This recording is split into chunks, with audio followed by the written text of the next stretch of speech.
Good evening. I'm Bird Lochte of the League of Women Voters of Humboldt County. Candidate forums are on Zoom this year because of the pandemic. All candidates for our forums this fall received Zoom invitations and passcodes to their special forums a few days in advance. League members will host, moderate, and time the meetings. Only these league members and the candidates themselves will be present in the Zoom sessions. No additional participants will be allowed. A brief caveat. This Zoom forum format is all new to the League of Women Voters of Humboldt County. Anyone who has participated in digital events over the last 5 months knows that inevitably there will be technical glitches and rough spots during the forum. Often these glitches are based entirely on an individual's physical glitches and their location and bandwidth, internet service. We urge candidates and viewers to be patient and understanding.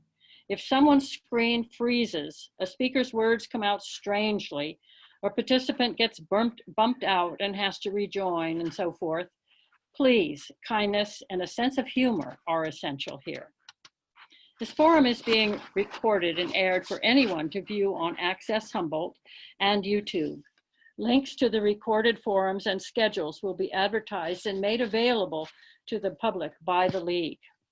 This video recording is the property of the League of Women Voters of Humboldt County. The link to the video may be shared, but no portions of this video may be used for promotional or advertising purposes by candidates or organizations. Tonight, the League presents the candidates for election to the Arcata City Council. Please wave as I give your name. Candidates are for 3 available positions: Michael Winkler, incumbent; Stacey Atkins-Salazar; Emily Grace Goldstein; Paul Pitino, incumbent; Kimberley White; Sarah Schaefer; Collin Yeo; Camilla Zapata; and Nick Matthews. The terms are 4 years and will begin in January 2021. The League of Women Voters, a nonpartisan political organization, encourages informed and active participation in government, works to increase understanding of major public policy issues, and influences public policy through education and advocacy. The League is dedicated to providing impartial information to voters about candidates and the political process in order to help them make informed decisions. This is part of our citizen information education program. The purpose of a candidate meeting is to give citizens an opportunity to hear the candidate's view on a variety of issues. The League of Women Voters does not endorse candidates or political parties. We're now going to begin with Kimberley White and her opening statement. Hi, thank you. As we begin to recover from COVID-19, we need to take this opportunity to address social inequities as we move forward to a stronger, better, and more resilient Arcata.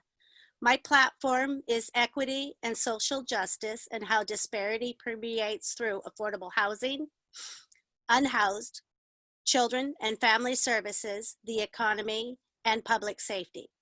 In particular, COVID-19 has only highlighted the need to protect the vulnerable small businesses that are so crucial to our economy.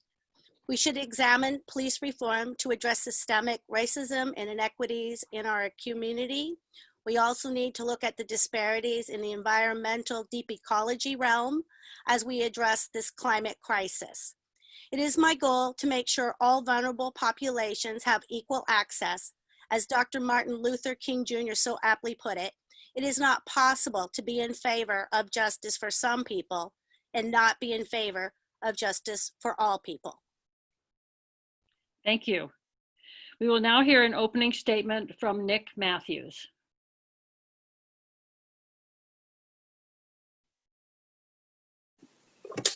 Good evening. My name is Nick Matthews, and I'm running for the Arcata City Council. I have 24 years of experience working with the public and local businesses. I have spent a good part of the past 10 years as a board member for the Arcata Main Street in an effort to better our town and showcase our wonderful community. My goals are working on strengthening the Arcata economy, maintaining strong public services, and addressing Arcata's homeless and mental health issues. In addition, I feel that we need to work on maintaining our natural resources and making Arcata a more welcoming community by embracing the new social distance norm. I feel we need to continue to move forward with widening sidewalks, increasing bike lanes, and supporting the revitalizations of areas such as the Creamery District. I really look forward to the opportunity of working with my fellow council members in an effort to achieve these goals. Thank you. Next is an opening statement from Collin Yeo. Unmute yourself.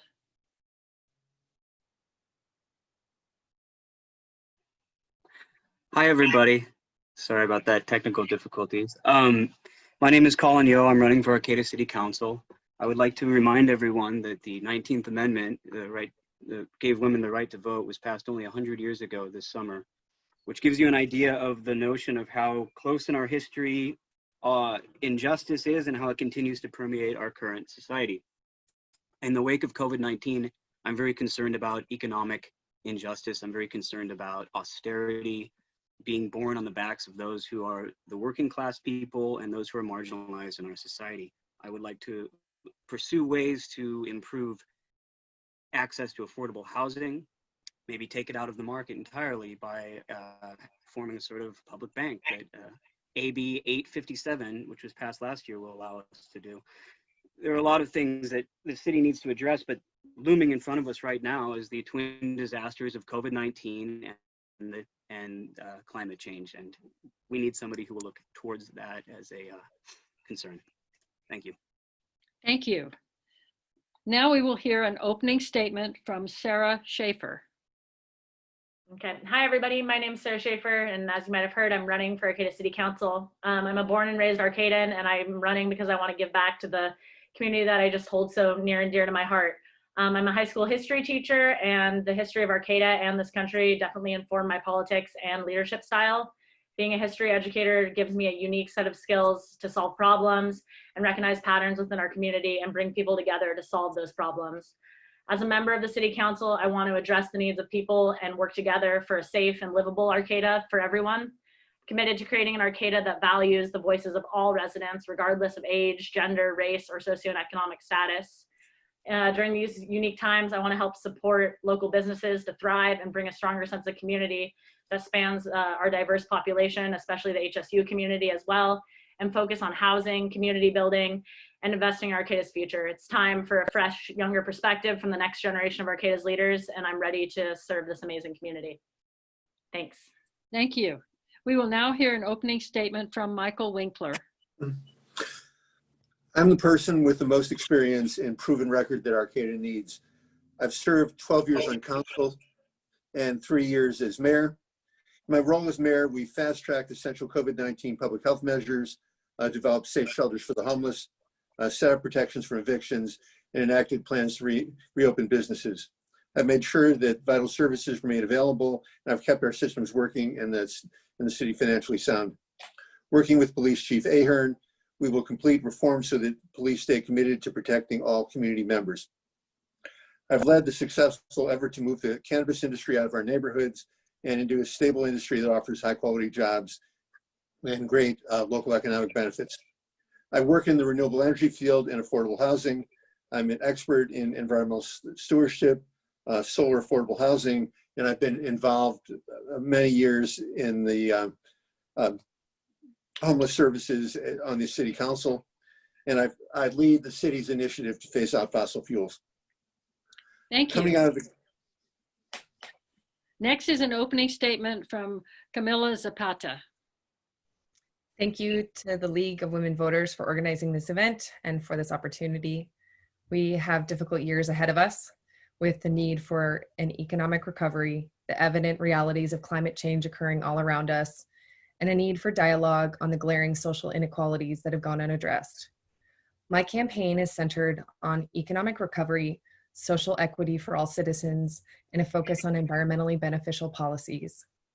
If elected, I will work towards helping to create a platform where all members of the community have a voice and are accounted for. I look forward to your questions. Thank you. Next is an opening statement from Emily Grace Goldstein. Hello, my name is Emily Grace Goldstein. I've been a member of the Arcata community for the majority of my adult life. I came here to attend Humboldt State University and I received my bachelor's degree in critical race, gender, and sexuality studies. I then went on to get my master's degree with a focus in public policy and administration. I've been a case manager for houseless individuals, survivors of human trafficking, as well as survivors of sexual assault and domestic violence, and a consent education peer educator. I currently use all of this experience to serve this community through public health. I'm a public policy, public health coordinator in Arcata and other rural parts of the North Coast.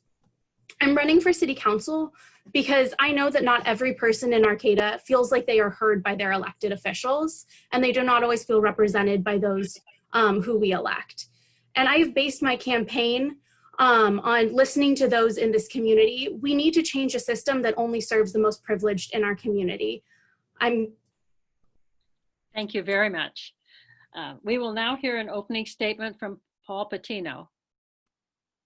Hi, I'm Paul Pitino. I'm running for City Council in Arcata for like the 4th time. And I just have to say that at this point in my life, I'm comfortable as a representative for the city. I feel open and available to anybody that recognizes my car or my house. Sometimes when I'm on the council, I look at who am I in this council? And I feel like I'm the center of a balanced scale of council positions. And it's worked very well for me to help get a majority and get something done. So if you need to look at more details on me, look at my website, paulpitino.com. And my campaign is limited, as I generally am a face-to-face knock on your door person, no money, no lawn signs, no anything. But this time, I'll just have to trust that you'll remember my name. Thank you. Thank you. The final opening statement now is from Stacey Atkins-Salazar.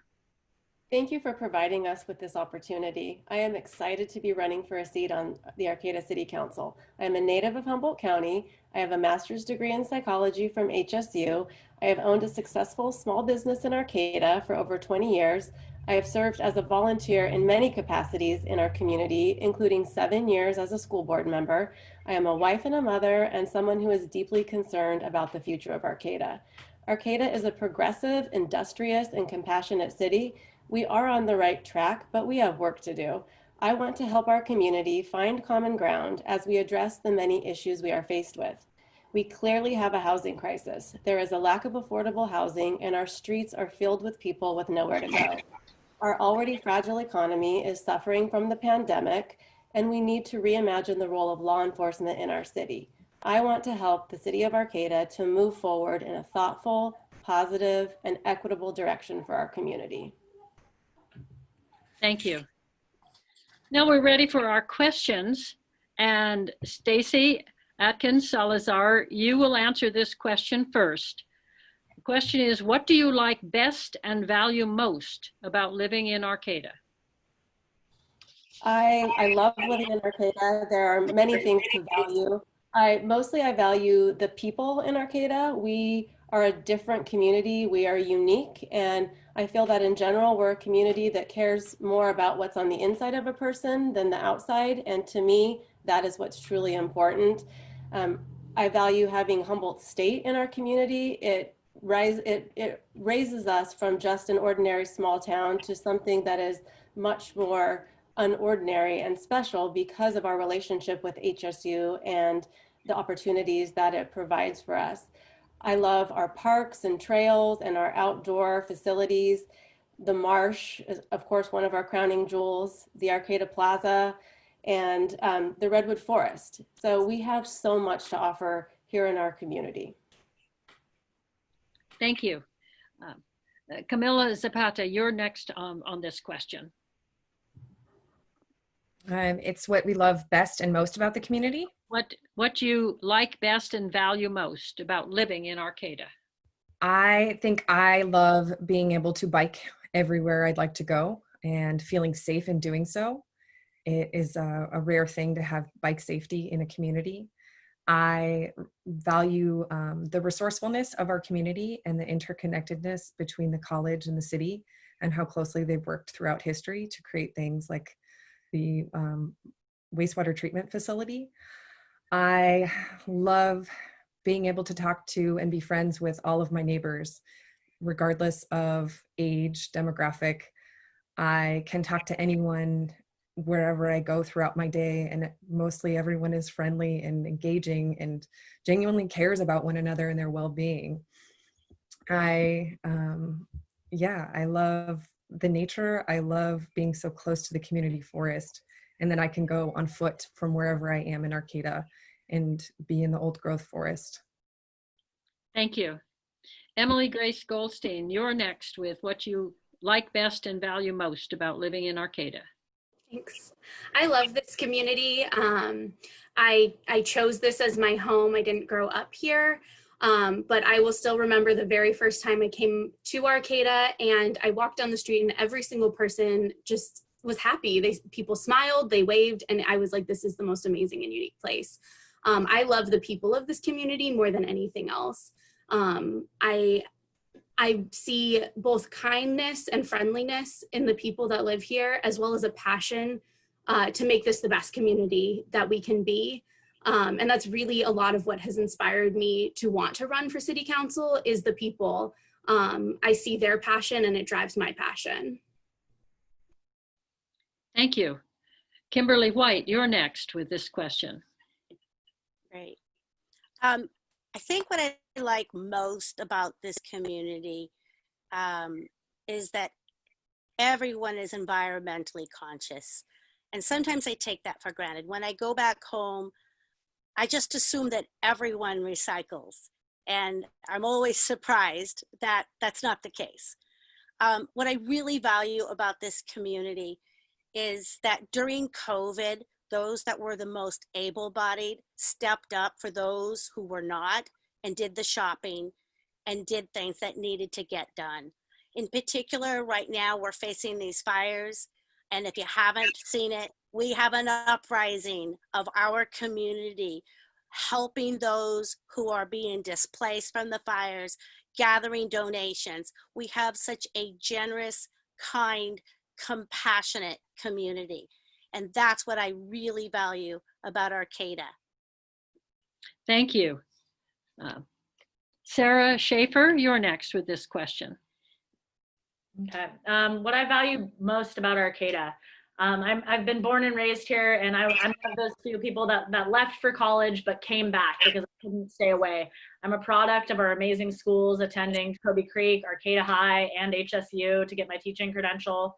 And so, I mean, being part of this amazing community is what really makes me value Arcata the most. Definitely also looking at all the innovative businesses, from exotic restaurants and cuisine to cannabis to tourism, happening here in Arcata is amazing to see.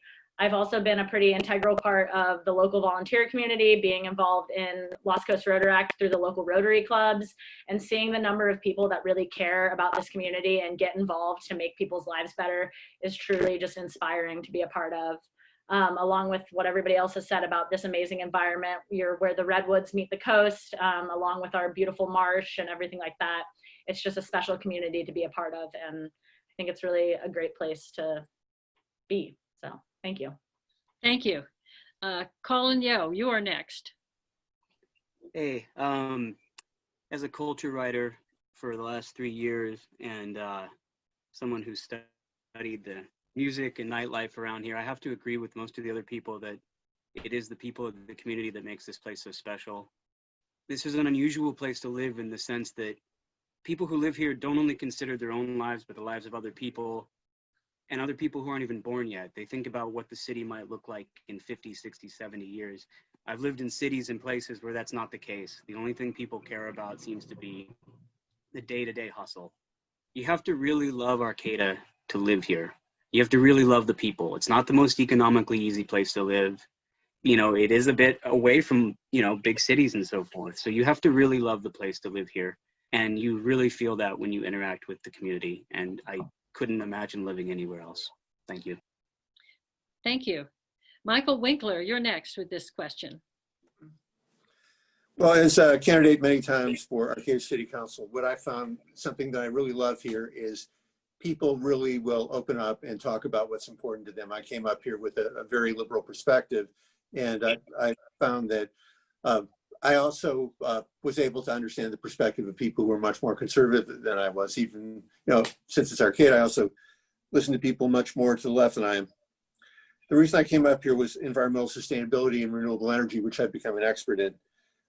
We've got tremendous number of small businesses in cannabis field, in my own field. And I love the Arcata Plaza. I love the Redwoods. And I love that we've actually preserved our neighborhoods so that this looks like the town and its history that's being preserved here. And there aren't very many other places that have that here. And so my partner and I just never wanted to leave. This is the place we're going to live the rest of our lives. And I've been honored for the years I've been able to spend on the Arcata City Council. Thank you. Nick Matthews, you're next. Well, I really love Arcata for a number of reasons. I think most of all, what stands out to me is the small town feel that it has.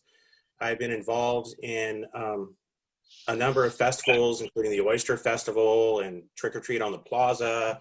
And I've been, putting up the Christmas lights every year for Caesar and Wonder and Light has always been something that I've enjoyed doing. My son actually helped me with that when he was younger. We literally climbed every pole in this town to put lights on them.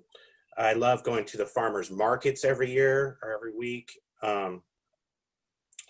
It's so nice to walk down there. My wife and I walked around there Saturday and ran into so many people I know from my store. And it's always a pleasure. It's always so nice to walk around this town. And when I bring family into the area to visit for the holidays or whatever it might be, they really get the same feel that this is a small town and that everybody really knows each other and respects each other.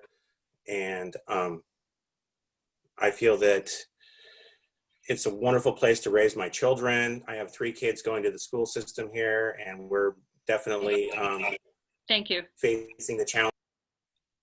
Thank you. Next, Paul Pitino. Hi, Paul Pitino, running for City Council in Arcata, and I came here in 1993 with 3 kids, no job, no friends, very little money.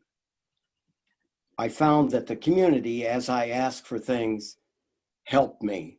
I became part of the community by volunteering, becoming a part-time teacher, and I found that the 3 things that I came here for was small town, Northern California, with a university, and bingo, we're like the only place that fits that description.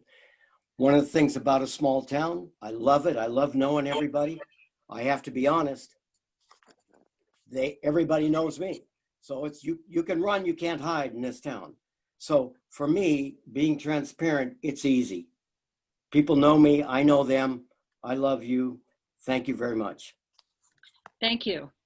We're going to the next question now, first with Michael Winkler. And the question is, please comment on the Arcata City Council's recent unanimous approval of a budget which reduces the Arcata Police Department funding by nearly $750,000.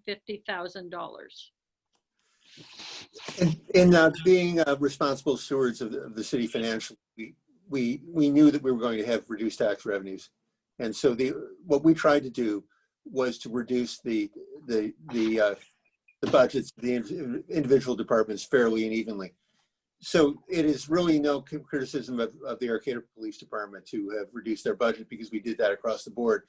But what we did do is preserve the critical functions of the city, of the police department, so they continue to protect the citizens of Arcata. And we're also actively working on reform. 8 Can't Wait, Project Zero.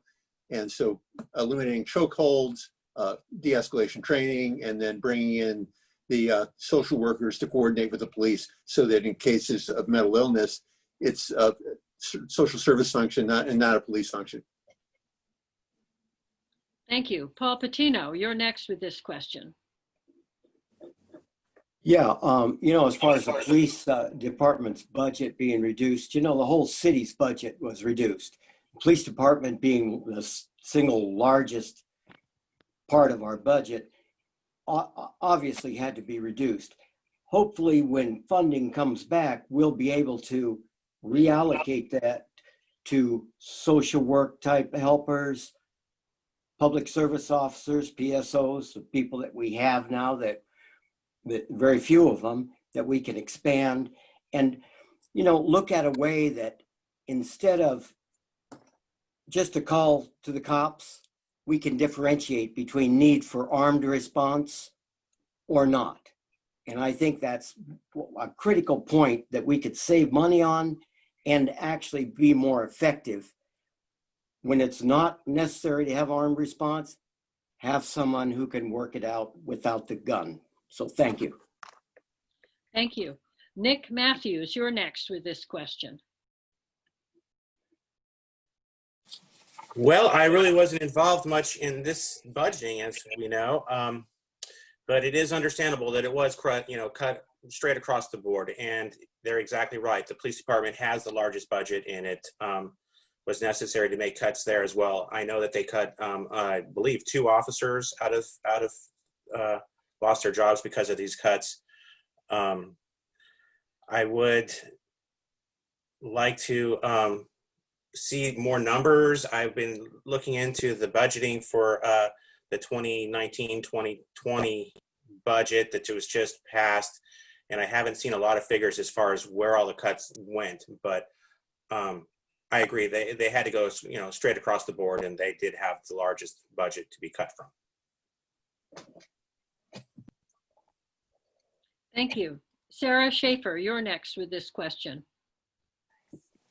Yeah, in regards to these budget cuts, I think kind of across the board, a lot of us are agreeing that, in this time during the pandemic, with the department having one of the largest budgets in the city, it's the right call to make that choice along in conjunction with kind of the overall social movement in our society to defund police, or at least reallocate these resources to more crisis counselors, mental health workers that can help better solve these problems that police are dealing with. I also think that in these times of shelter in place, where there are less people out attending events, out in the streets in the city, causing ruckus, whatever it might be that police would respond to, it kind of makes sense that these would be the budgets that would be cut at this time. And I think, as we go, as the city's bringing in more revenue, as we recover from the pandemic, it's still going to be a budget that is on the table to look at reallocation of these funds and see where this money is going and kind of what the services our city needs and how best to serve the people and the police that are responding to these crises within our community as well. So thank you. Thank you. Emily Grace Goldstein, you're next. Thank you. So I think that for anybody who has checked out my platform, it's no secret that much of it is based on reallocation of police funds into vital social services for our community. So I think that, as many have said before me, in a time of COVID when we need to make cuts and the police have such a large budget, that was definitely the right way to go. I actually believe that we can make further cuts with the police budget and take that money and put it into things that we need in our community, such as more housing and mental health care services, as well as how some others have talked about. I have a social work background and a public health background. I really see the need for having more mental health professionals take on some of these roles and diverting funding into making sure that we have the right kind of support as opposed to over-policing in our community. Thank you. Next is Stacey Atkins-Salazar. Thank you. So I do think it's important to reiterate that the city's policy in general is typically to make cuts across the board. So the cuts, even though they were large to our police department, weren't punitive. So it's not so much about reducing the budget of the police department, but as some of the other candidates have pointed out, it's more about reallocating those funds, whether it be through the police department or taking it through a different agency. The bottom line is we just need more social work in social workers and healthcare workers in our community to supplement the work that the police do and sometimes to take the place of it. I'm advocating for more mental health professionals to work with our police department. Eugene, Oregon has a program called Cahoots that is getting a lot of national attention, and this has been a successful model for over 30 years, and they utilize their social workers and mental health professionals, and it supplements their police department very well. Thank you. Camilla Zapata, you're next. I agree, like all of my other fellow candidates, with this police cuts, police budget cuts. Seeing as how it was almost 60% of Arcata's budget, I do believe that it needed to be cut. I would like to look at this ratio in relation to every other department to see exactly what percentage is coming out of each. And I would like to, when future tax revenues increase again for the city, I would like to, instead of re-implementing it back into the police department, I would like to definitely consider looking at other social work alternatives, and as well as, social work alternatives. Thank you. Thank you. Kimberley White, you're next. Hi, thank you. First, let me say, it was not a reflection, this budget cut, on APD or Chief Ahern. I was really excited to hear about the Public Safety Committee providing a new direction with input from the community. I am really for this strategic plan and oversight that Chief Ahern is mobilizing. Like the fellow candidates have brought up, the implementation of a mobile intensive crisis unit has long been coming, and I'm excited and happy to hear that it's going to be implemented in the fall, where we will have both a case manager from behavioral health from DHSS as well as a clinician. So although APD is trained in crises, they're not healthcare behavioral management crises workers. And so I feel like it's going to free them up for other things. And a lot of these mental health issues, they're not a criminal offense. And so likewise, they don't need to have every squad car come into the house when somebody's having a teenager, for example, having a mental health. The sergeant is, am I done with the time? Yes, thank you. Next is Collin Yeo. So, like a lot of people, my eyebrows went up when I saw the cuts made to the police department, not because I didn't think they were necessary, but because it sort of allowed me to recognize how much of our budget goes to the police in this city. And I think the idea ultimately is one of public safety. And in a more equitable society in the future, one we should build for, you don't have armed intervention from almost anything. I mean, I grew up here. I remember going to high school. I remember having my backpack searched because I wore punk clothes by cops. That's the sort of thing I don't want to see future kids ever have to deal with in this town.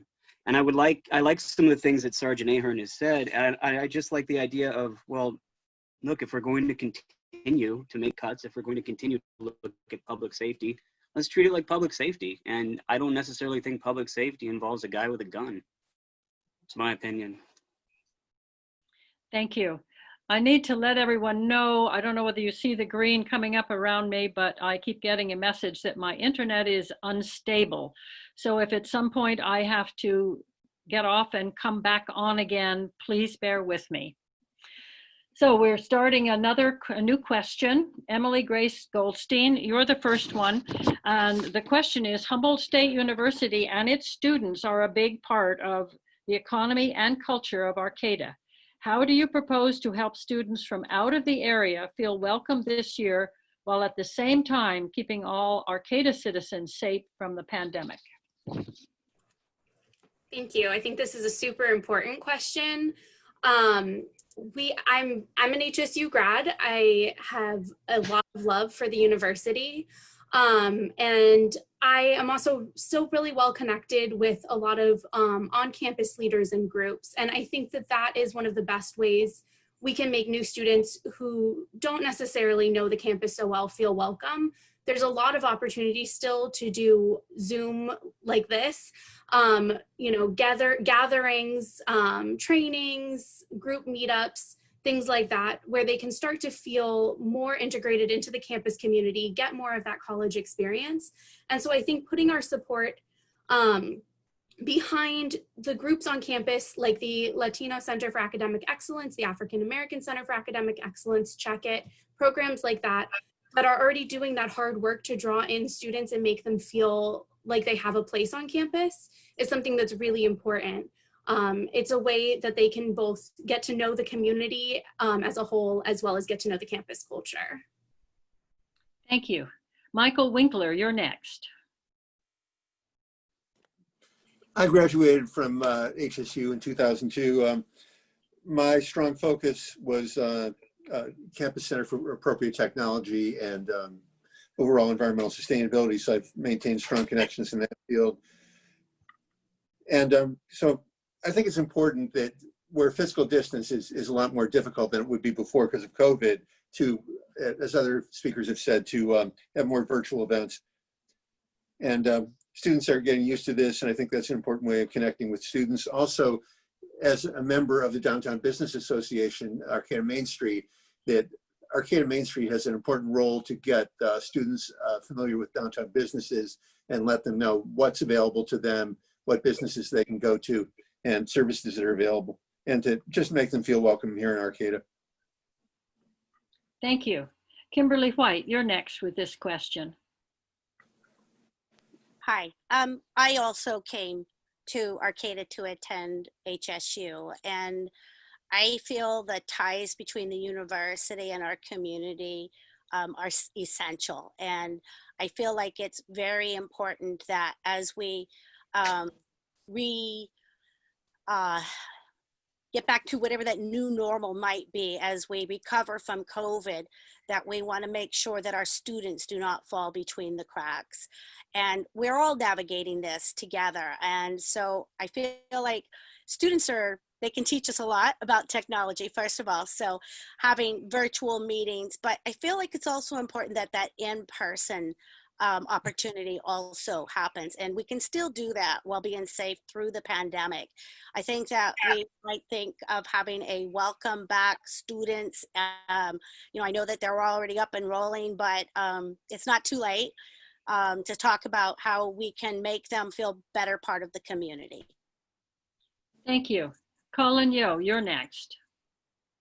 So a couple of years ago, I wrote a piece about online student activism at HSU, specifically for the Justice for Josiah case. And the reoccurring thing that I heard from the people who I interviewed and the students was that no one in the city was listening to them. And I think about that a lot. It bothers me.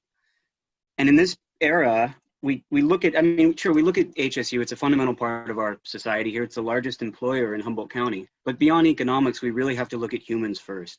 And we have to look at the people who are in this university system and are creating that economic machine, and look at them as people, not just like transactional subjects. So in my opinion, whatever we can do to improve feedback and listen to and actually respond to what students have to say, that's gonna go miles for what they've been experiencing classically. So that's my opinion. Thank you. Stacey Atkins-Salazar, you're next. Thank you. Well, HSU is integral to the spirit of Arcata, and when students come to Humboldt, I want them to fall in love with Arcata, as so many students in the past have done, as so many of the candidates have done. But we need to make sure that our community is welcoming and safe and equitable for everyone. And I appreciate the collaboration that I've seen over the past several years with the City of Arcata and its affiliates and HSU. I think the recognition that we are both important to each other is important, and the more that we can work together, the more successful both of our entities will be. And I would like to continue to partner with HSU to make that happen.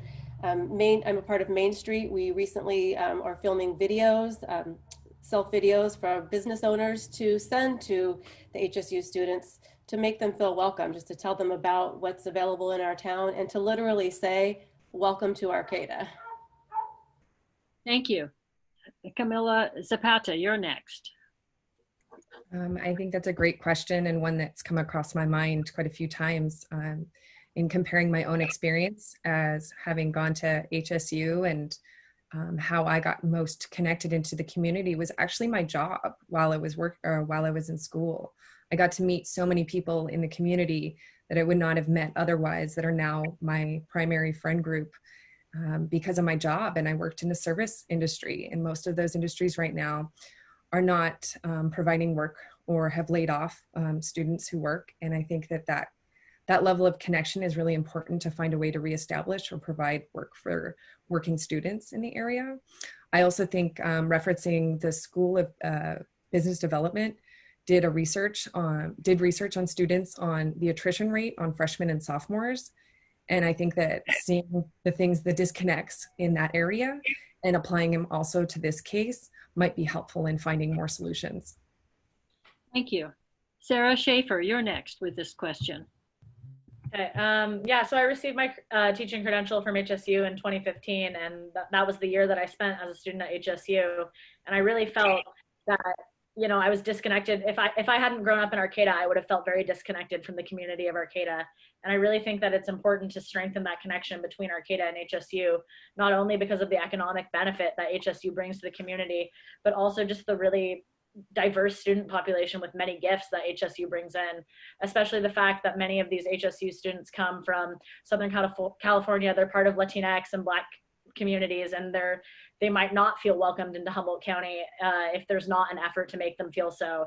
I especially think with the opportunity to have virtual events, it's actually easier to get involved with students and just more involvement with basic student programs and things that are important to our community, things like student radio, things like students involved in the art programs, local history, everything like that.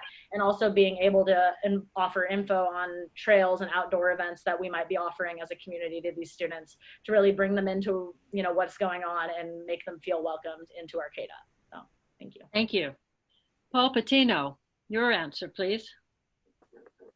Hi, yeah, I've been studying the town gown issue for some time. I grew up in downtown LA, and universities were absorbed into the community. So I never really realized that I was in the zip code with Cal State LA until I went there a couple of times. When I came here, I purposely came here to be in a small town with the university. And what I got was, I meet students every day, all day long. And the biggest thing I can do is be personally responsible to them to make sure that they're invited here. I want them to be here. I want them to know who I am. Anything I can assist them with, I'm there to help them. I think we are, for a small town, we should really have a great town gown committee that can work on problems that are mutual and that help all of us, students, residents. Thank you. Thank you. Nick Matthews, you're next. Well, it's kind of funny that this is one of the questions, because this is something that we were discussing earlier this afternoon in our Main Street board meeting of how to go about doing this, because this is, as you all know, this year is much different than it has been in the past. And what we usually do with Main Street, at least, is try and come up with programs to welcome the students into town by doing pizza feeds or a variety of different things like that. This year, you know, we can't do our standard pizza feed because you can't, you know, have everybody in one location like that. So what we've decided to do is essentially spread it out amongst all the different businesses that offer pizza so that they can choose which one, and we allocate it accordingly to each one. So this is something we've been working on with Main Street for years. As we all know, HSU is a vital part of our community, and we definitely want to make sure that all the students that go there know that they're welcome, and thank you. Do our part to bring them into our community. Thank you. You're welcome. We're going to go to a new question now, and we will start with Michael Winkler. The question is, it is time for a general plan update particularly in land use. What are your thoughts about this? Well, I have 8 years of experience on the Arcata Planning Commission, so I'm very experienced in all this. That the last general plan was done in 2020. Was done in 2000, called the General Plan 2020. And then I also worked on the land use code that's the companion to general plan. So I think it is time that times have clearly changed from what they were before. That we have a very heavy focus now on mixed use. We have a heavy focus on mother-in-law units, accessory dwelling units. And so I think that, and we also have a much higher proportion of rental housing in what traditionally was single-family housing. So I think that we need to look at changing zoning to match the changing needs of people in the community, and also a very strong focus on affordable housing, which other speakers have mentioned. It's a critical need and something that I professionally have worked in for many years. Thank you very much. Emily Grace Goldstein, you're next, please. Thank you. Yes, I think my initial thought, as Mayor Winkler pointed out, was affordable housing. I think we need to look at how we're using our land and the zoning for our land so that we can ensure that everybody in this community has housing if that's something that they want and need. I know that Measure B is up for on our ballot as well in November, and that will increase the ability to have more affordable housing in Arcata, and I think that's something that's also really important to this problem. I think we can also look at zoning for more infill housing and what we can do to expand more multi-unit, accessible and affordable options. Thank you.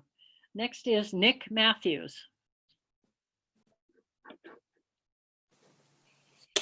Well, as Emily just stated, it really kind of does come down to Measure B. This will help that out quite a bit.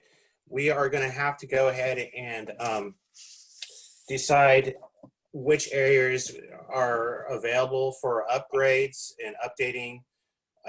It is important that we do provide affordable housing to virtually anybody that we can. It's really important that we make sure that we work with our senior citizens in the mobile home parks that Paul's been fighting for so long, and to go forward with establishing more housing for those in need. Thank you. Thank you. Next, Stacey Atkins-Salazar.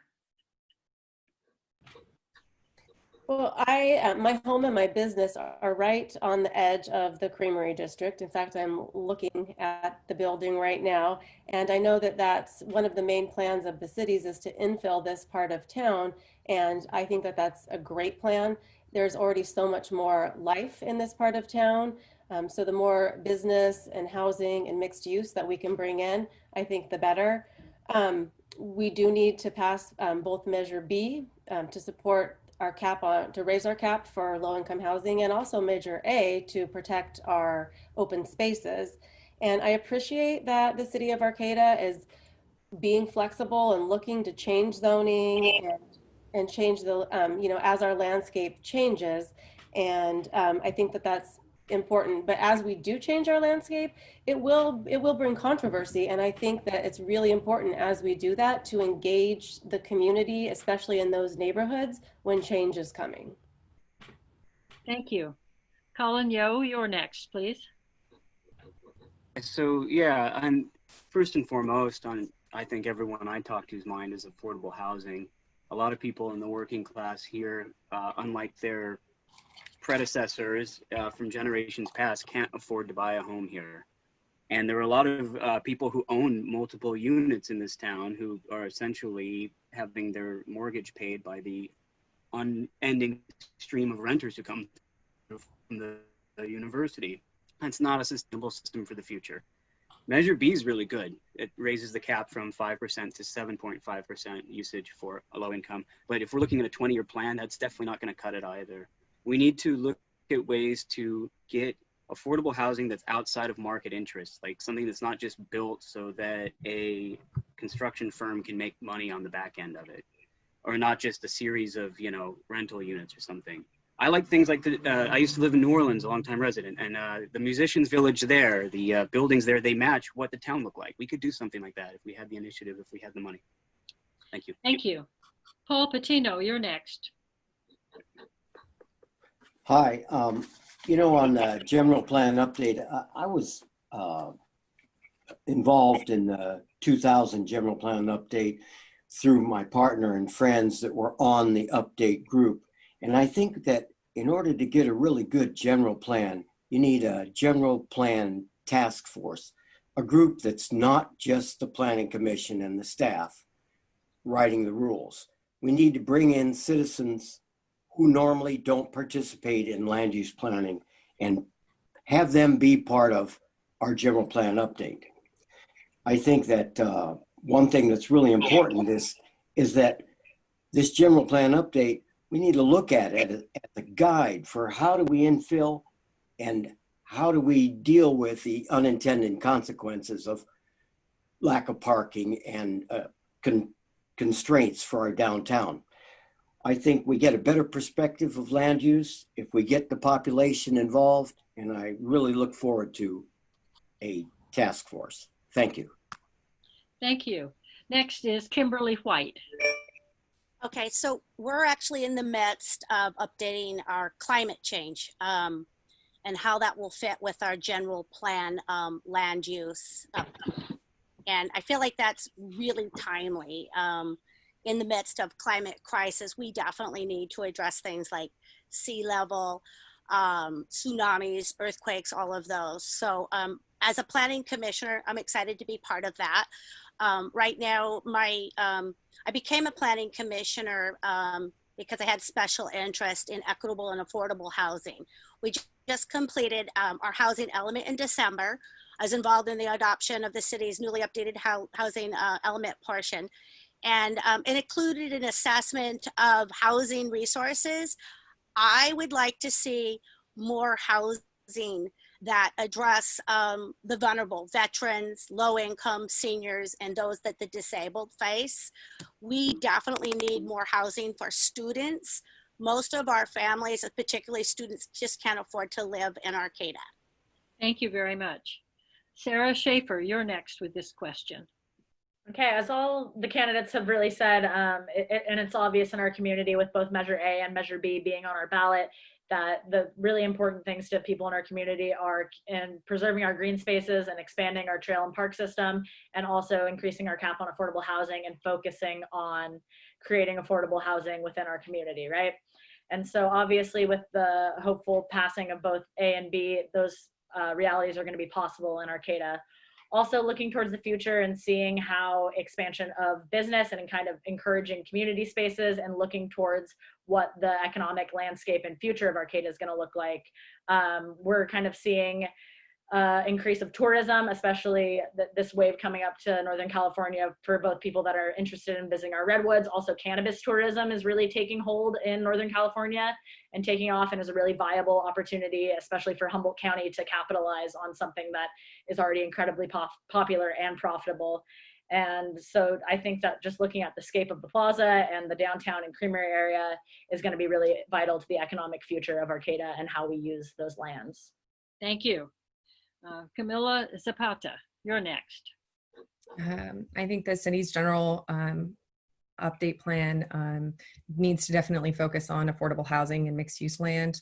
The growth management element that's currently in it states to preserve the rural character. And I think that that's something that has been overlooked on some of the affordable housing that has been implemented. I really think that the buildings should exist, like they should fit appropriately within the existing neighborhood context.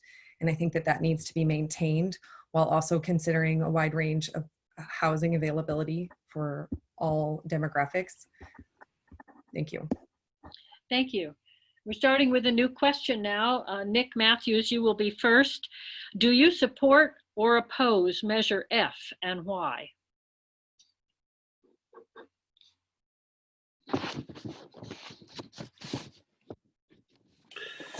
I'm a big supporter of Measure F. this really comes down to being a public safety issue. This is something that is really necessary for our community to have. And I feel that for a small amount, we get a large in return out of it. This basically, the Arcata Fire Department, it covers 62 square miles in 5 different communities. And it's been reduced down to 2 firehouses, basically, and eight firemen. And so it's really, really important that we get this one to pass.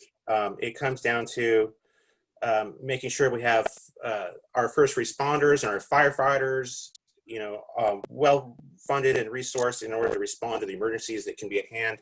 If, we've had 2 fires in the last month down on the bottoms here, and if they both occurred at the same time, it would have been virtually impossible for them to respond in a really, really efficient manner. So I'm a big supporter of Measure F. There's no doubt about it. Thank you. Thank you. Next, Sarah Schaefer, your answer, please. Yeah, I'm definitely in support of Measure F, especially we need fire protection. And, on average for a single family home, for less than $100 a year for a homeowner or a landlord to pay, it's a small price to pay for this essential service that's protecting property and protecting people and serving our community. I've talked to local firefighters. They are overworked. They are concerned about the amount that they are being asked to do and the amount of space that they are being asked to cover on very little funding. And so we need this now. And so it's not really a time to overhaul a budget and look at where we can pull money from. And I think being able as a community to come together and say, yes, this is an essential service. It protects property. It should be linked to property and taxes on that. It makes sense, and it's going to help our community and help these response times and help our firefighters and our fire staff feel more comfortable working and having our firehouses staffed and ready to go in case of emergency. Thank you. Paul Pitino, you're next. Hi. I support Measure F, and I just have to say, I think that the fire department management and whoever pushed forward the last measure kind of assumed that the population was going to follow and just vote it in. And I think what they got from the population was, look a little bit deeper. This isn't going to be automatic from now on. And so I support Measure F. I supported the last measure. And I think that with Measure F, now that they have been rejected once, I think the fire department is going to actually be more responsive to people's concerns and their needs. It's a necessity for us to have the fire department be healthy, but I think they need to pay attention to what the people, community also want. Thank you. Thank you. Camilla Zapata, you're next. I support Measure F as well. I think that it was assumed that everyone, like Paul Pitino just said, assumed that everyone was going to be in favor of it, and it needed 2/3 majority to pass, and it just got just below that, between 60 and the 66% that it needed previously. And I think for 10 years, it's a very reasonable price point on annual for the 10 years. And I support the fire department, and it goes beyond just the City of Arcata. I think naming it the Arcata measure was limiting people's perception on this, and it was understating the amount that they would actually cover. And it goes beyond just the City of Arcata, and I think it is a very worthwhile measure. Thank you. Kimberley White, your answer, please. So I am definitely in support for Measure F. There's so many reasons. First of all, how can we even put a dollar amount on loss of life? I don't know if anybody's pointed out, but it's about like $8 a day for a homeowner, $6 a day for a mobile homeowner. And then let's just think about also just the historic buildings that we have here, like the Pythian Castle, the Jacoby Storehouse, HSU, the JGC, Jolly Giant Complex, all of those. Right now, we only have 3 ladders in the entire Humboldt County.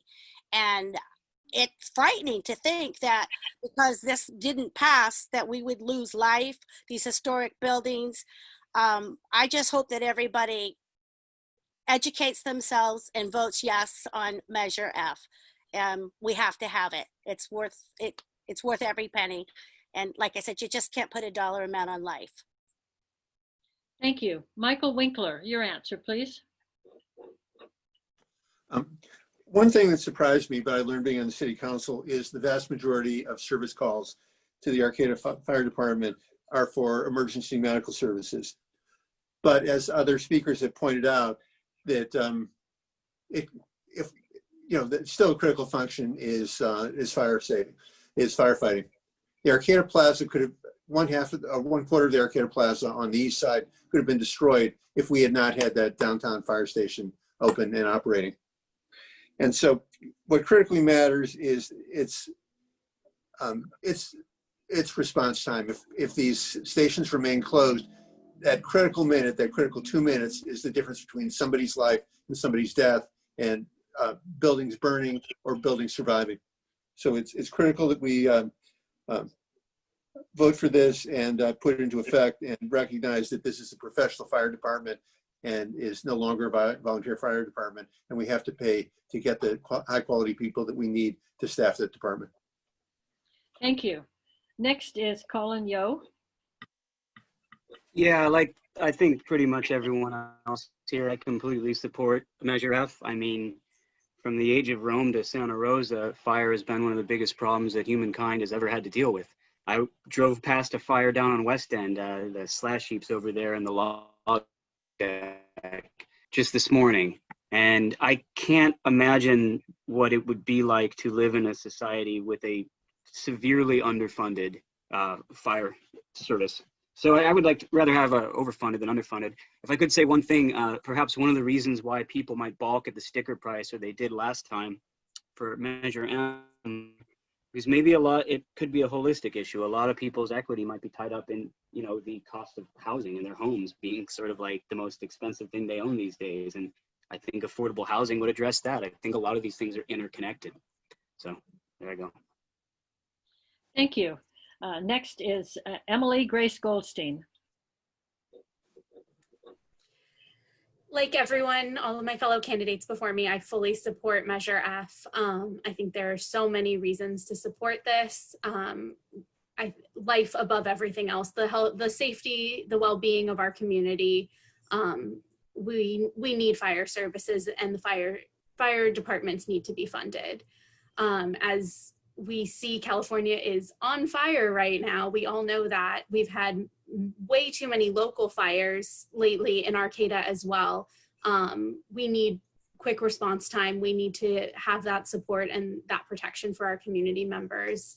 And I also agree with what Paul Pitino said earlier. We need to be listening to our community so that when something as important as Measure F comes forward, we can present it in a way that it does pass this time. Because it is really important, and we need it to be understood by the community. Thank you. Stacey Atkins-Salazar, your answer, please. I absolutely support Measure F, and I met recently with our fire chief, Justin McDonald, who is one of the endorsers for my campaign, to talk about Measure F.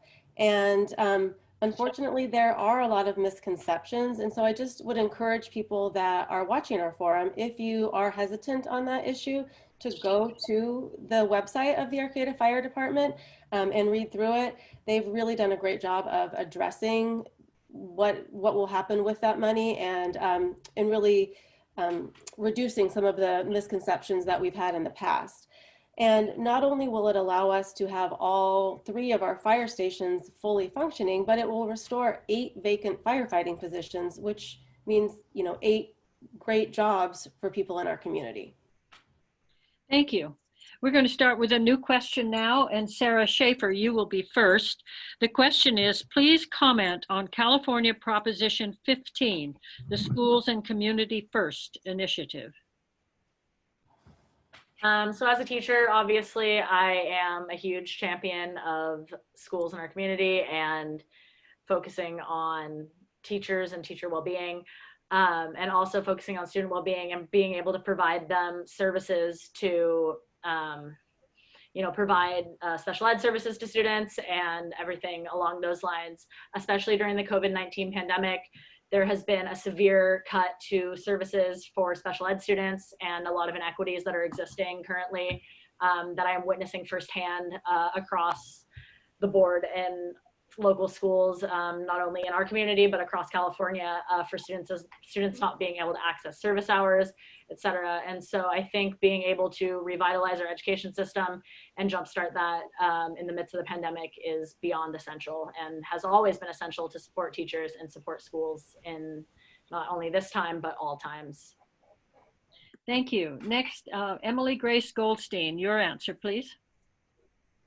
Yes, I am in support of Proposition 15. I believe that corporations should be paying their fair share of taxes and that our schools are extremely vital, and that by these taxes coming in, we'll actually be able to fund things that we need in our communities, parks, libraries, and more than anything, mental health services.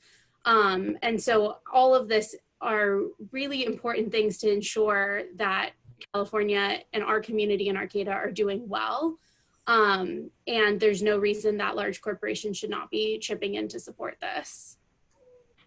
Thank you. Kimberley White, you're next. So I'm on a school board for a local charter school, and I see the teachers already struggling with resources. And as pointed out by one of the other candidates, we need these resources desperately for children that have IEPs, special needs resources.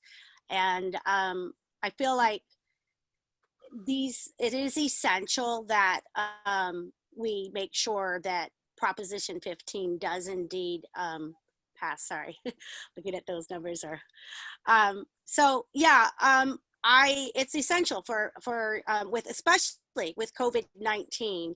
They are already overextending themselves with loans, which is making some of these schools make some difficult decisions and having to cut back when in fact they actually need more staff. So there's my time. Thank you. Collin Yeo, you're next. Yes, I not only absolutely support Proposition 15, I support any form of progressive taxing, i.e. taxing that is borne on the backs of those who have resources and goes towards public services for everyone and those who don't. A lot of these adjustments that you see in the language of Proposition 15, they're adjustments that haven't been made since the late 1970s. So obviously this is something that's severely out of whack, and part of the reason why we are living in such an economically unstable and unjust society right now. I mean, there's just obviously sort of like a moneyed ruling class, and the fifth largest economy in the world, and the largest economy in America, and any kind of progressive taxing that could do something about that, I'm absolutely in favor for. Thank you. Thank you. Paul Pitino, you're next. Yeah, I support Prop 15 basically as an adjustment to Proposition 13. Most of us, I'm old enough to have been around when Proposition 13 was voted in, and the population's general assumption on Prop 13 was it was going to affect your homeowners' taxes, resident homeowners, not commercial industrial property.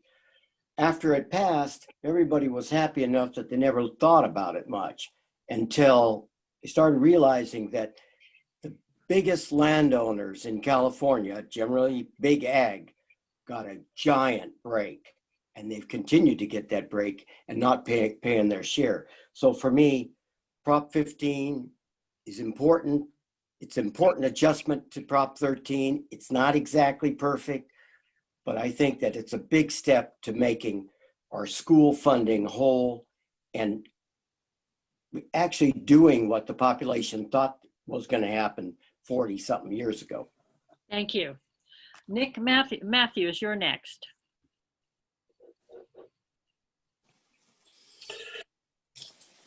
I'm in favor of it as well. It's absolute necessity to have our schools and our public community colleges, so many different things receive a little bit more funding. That's for sure. I would like to make sure that that it is allocated the way that it says that it's going to be. I agree with Paul that it's not exactly perfect, but it is something that is a necessity. And I do remember when Proposition 13 was passed, and exactly what he said. It was controversial at the time. There's no doubt about it, but it is an update to that, and I do support it. Thank you. Thank you. Stacey Atkins-Salazar, you're next, please. I support Proposition 15 as well. And as a former school board member, I can tell you in the 7 years that I served there, we never had a budget surplus where we were wondering where to spend our money. Our educators are working harder than ever, especially now with what has been added to their workload. And we need to work to improve and support our public education by whatever means we are able to. And this is a good tool to do that. All of our people deserve a free, quality education. Thank you. Camilla Zapata, you're next.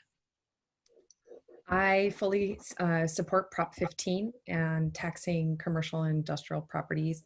A lot of these properties have grandfathered in taxation rates. So whatever time they were purchased, they are taxed at that rate.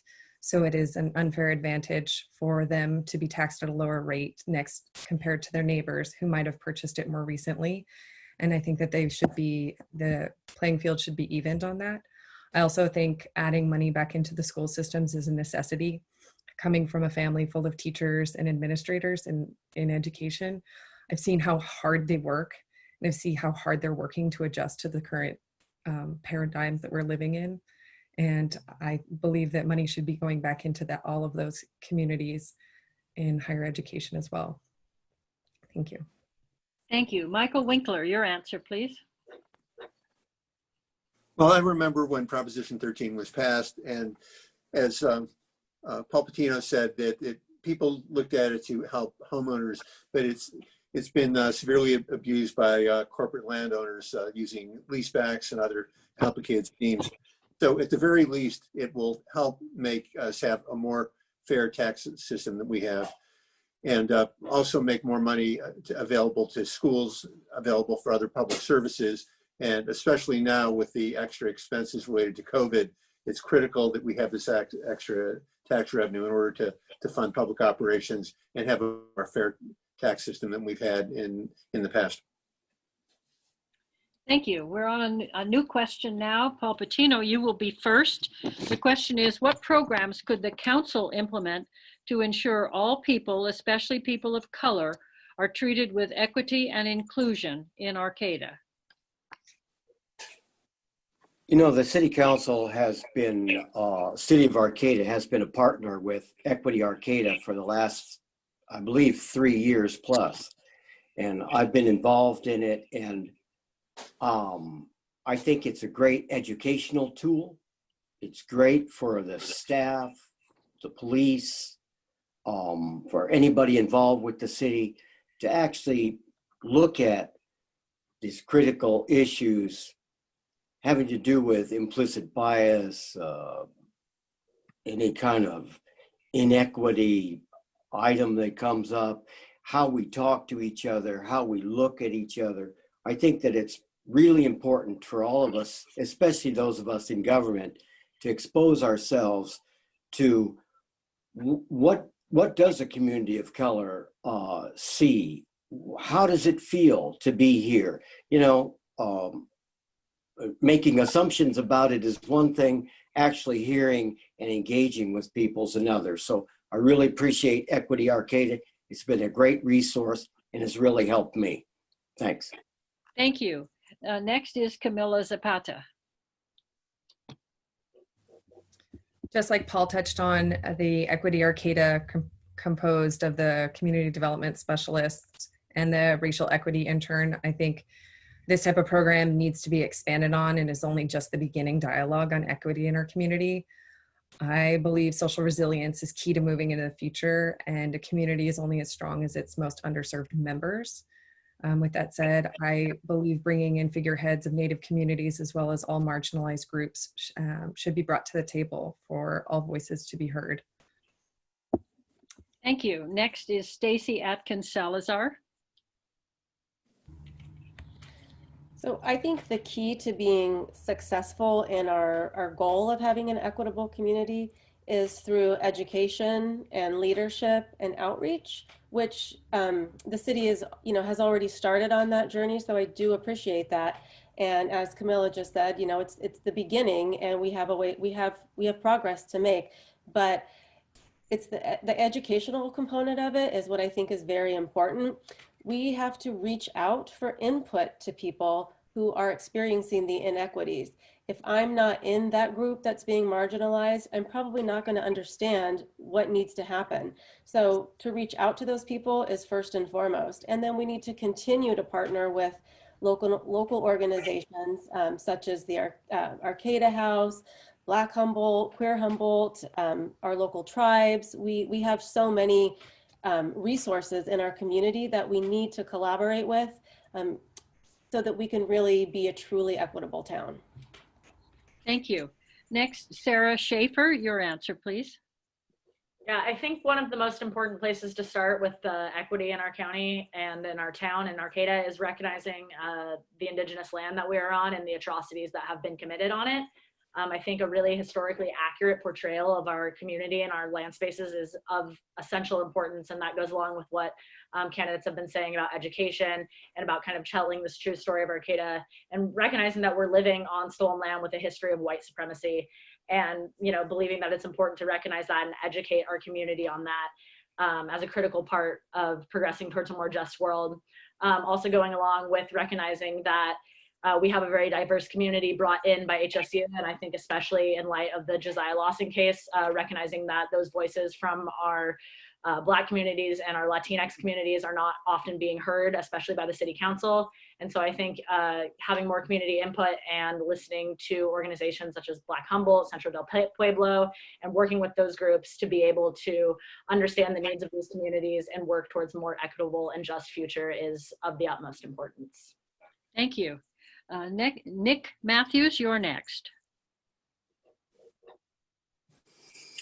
I agree with virtually everybody who's spoken here on this topic.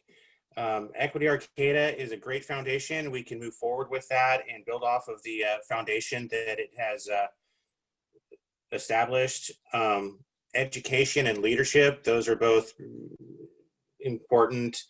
We need to hold ourselves to a higher standard, and like they said, go ahead and put ourselves in a situation that we can hear everybody's opinion on this and everybody's take on what's going on, and work forward with everybody as equals.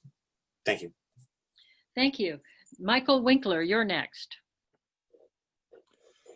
As a number of other speakers have mentioned, Equity Arcata plays a critical role.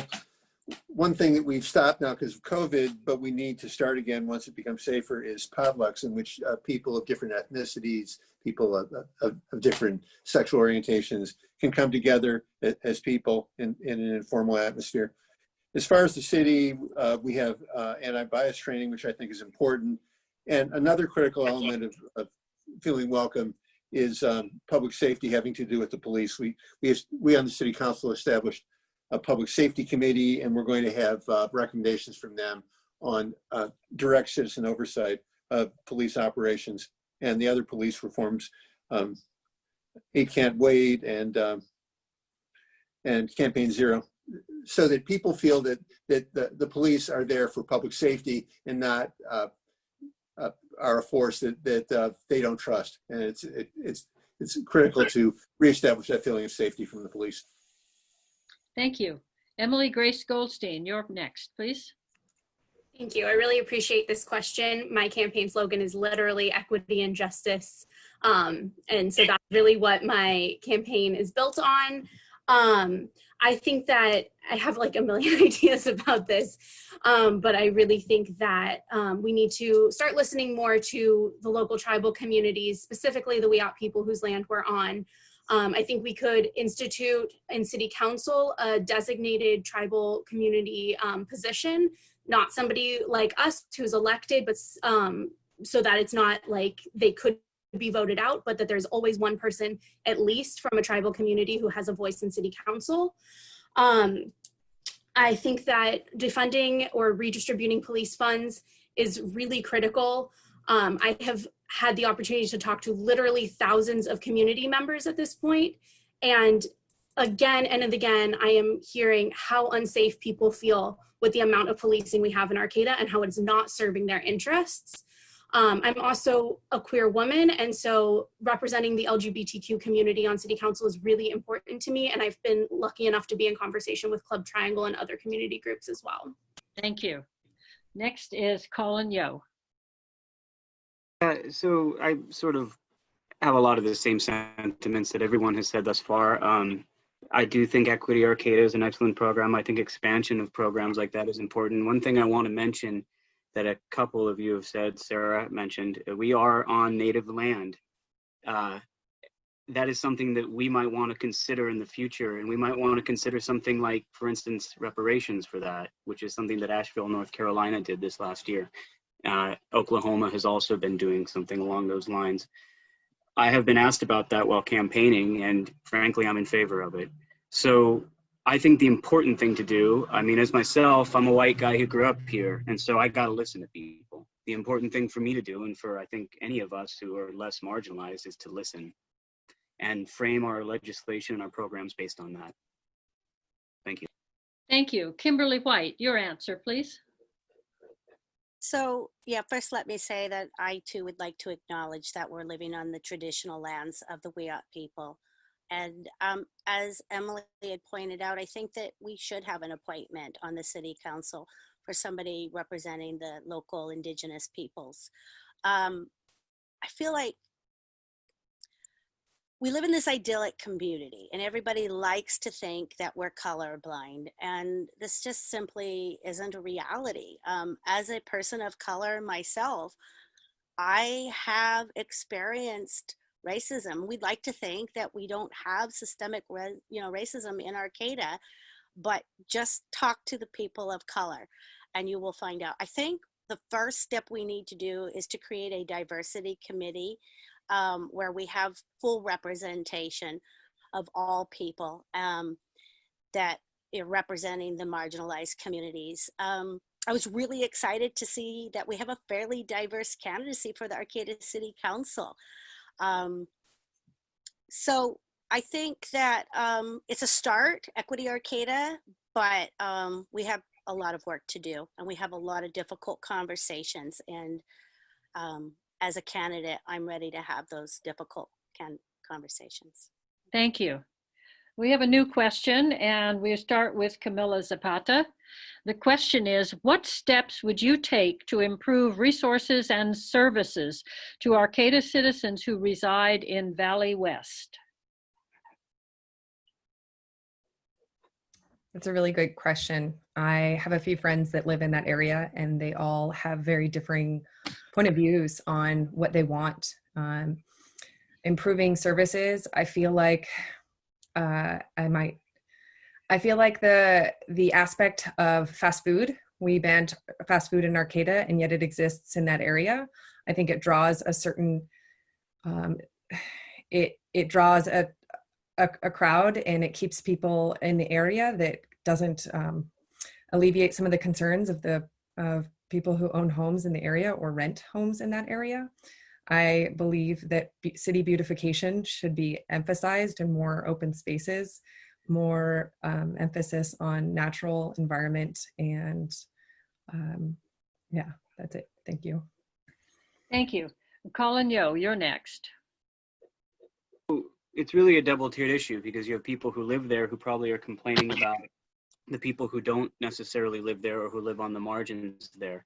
So for me, I think improving direct aid for the homeless is going to go a long way. providing addiction resources and addiction counseling. It is an area where, let's be honest, there's a lot of visible drug use. And these are human beings who need help, many of them. And so when we talk about quality of life, we're talking about the quote unquote nuisance that a lot of the homeowners feel about the humans who are there. Well, we can't make the humans who are there go away. We have to help them. And we have to provide resources to help them. Now that's going to be difficult in the wake of the austerity of COVID, but I think that would be the step in the right direction, to be honest with you. Thank you. Sarah Schaefer, you're next. Yeah, I think what it comes down to, especially recognizing what the Valley West community wants, and also looking at the people that are spending their time in that community that might not own homes or not rent there. I know there is a large problem with homelessness, with drug use, and then also with the parking of large RVs or trailers in that area, and kind of working to find space, rehoming people, and working towards providing these resources towards homelessness, working with Arcata House Partnership to expand temporary shelters and being able to expand services to those areas. And also then looking at kind of revitalization of those open spaces there. I know the City Council has been working a lot on the Carson Park project and working to expand services towards being able to give people access to the Mad River and have park spaces there and open spaces to kind of go out within their own community, rather than trying to venture over to the marsh or to Redwood Park to be able to use these green spaces and kind of use these community spaces that are part of Valley West. So thank you. Paul Pitino, you're next. Yeah, re-looking at Valley West and saying this was built without a lot of thought, and how can we adjust it without tearing down the buildings?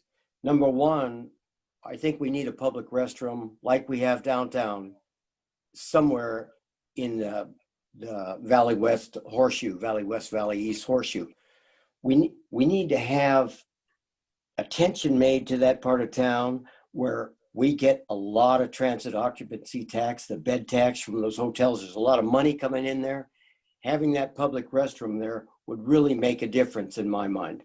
Also, the back of the buildings, let's say Valley East Boulevard, if you're on the Valley East side and you look at the back of that shopping center, it's blank, it's ugly, could be a great place for us to put murals, community design murals, the whole length of that, and change people's attitude by what they look at and how it feels.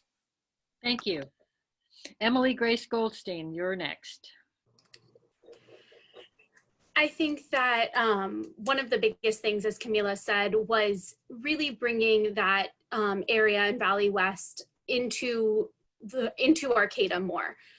Technically, it's part of Arcata, but we have really separated it in the way that we treat that area as a community. And so I think that we need to make sure that when we talk about Arcata, we're talking about Arcata as a whole. And this definitely looks like things like giving more green spaces, improving the spaces and the facilities in this area, more public resources like a public restroom, I think is a great idea. I also think that we really do need to look at the policing of this area and stop criminalizing houselessness and things related like drug addiction and mental health crises, and instead provide resources. I've had the opportunity to talk with Dr. Spohr at Arcata House about a lot of plans around this. And I think this is the way forward, is to provide resources as opposed to throwing people in jail for survival. Thank you. Nick Matthews, you're next.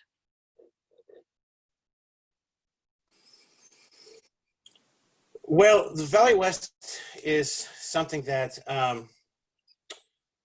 has really gone downhill since I've lived here. It seems like for so long it was a place that we wanted to go shopping and spend our time, and over time it kind of got